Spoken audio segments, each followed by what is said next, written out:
بسم اللہ الرحمن الرحیم۔ السلام علیکم ورحمۃ اللہ وبرکاتہ۔ خدمت خلق، ہمارے پیارے نبی حضرت محمد مصطفیٰ صلی اللہ تعالیٰ علیہ وسلم نے فرمایا، تم میں بہترین وہ ہے جس سے دوسرے انسانوں کو فائدہ پہنچے۔ آج پروین نے اتنی دیر کیوں کر دی؟ ہمیشہ تو وہ وقت پر آتی ہے۔ امی غصے میں تھی۔ اچانک دروازہ بجا۔ میں نے جا کر پوچھا تو گھر کا کام کرنے والی ملازمہ پروین خالہ آئی تھی۔ میں نے دروازہ کھول دیا۔ ان کے اندر آتے ہی امی نے غصے میں انہیں ڈانٹنا شروع کر دیا۔ یہ کیا طریقہ ہے؟ کتنی دیر کر دی تم نے؟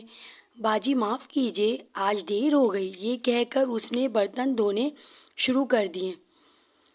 تھوڑی دیر بعد میں نے سنا پروین خالہ امی کا غصہ ٹھنڈا ہوتا دیکھ کر بتا رہی تھی، باجی آج صبح میں اپنی امی کی دوائی لینے گورنمنٹ ہسپتال گئی تھی۔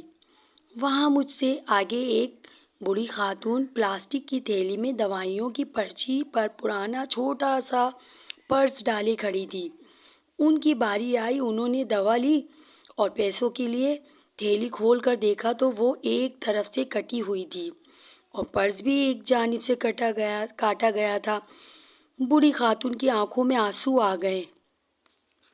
وہ دوائی لیے بغیر ایک جانب ہٹ گئی۔ میں اپنی دوائی لے کر ان کے پاس گئی اور پوچھا، کیا ہوا، آپ نے دوا کیوں نہیں لی؟ وہ بولی، بیٹا کسی نے میری تھیلی اور پرس کاٹ کر تھوڑے سے پیسے تھے وہ بھی نکال لیے۔ اب میرے پاس گھر جانے کا کرایہ تک نہیں ہے۔ باجی میرے پاس صرف کرائے کے لیے ہی پیسے تھے، وہ میں نے انہیں دے دیے تاکہ وہ گھر جا سکے۔ میں خود پیدل اسپتال سے یہاں تک آئی، اس لیے دیر ہو گئی۔ میں نے امی کی آنکھوں میں حیرانی دیکھی۔ میں خود بھی یہ بات سن کر بہت حیران ہوا۔ یہ تم نے بہت اچھا کام کیا پروین، اللہ تعالیٰ تمہیں اس کا بہت اجر دیں گے، امی پروین خالہ سے کہہ رہی تھیں۔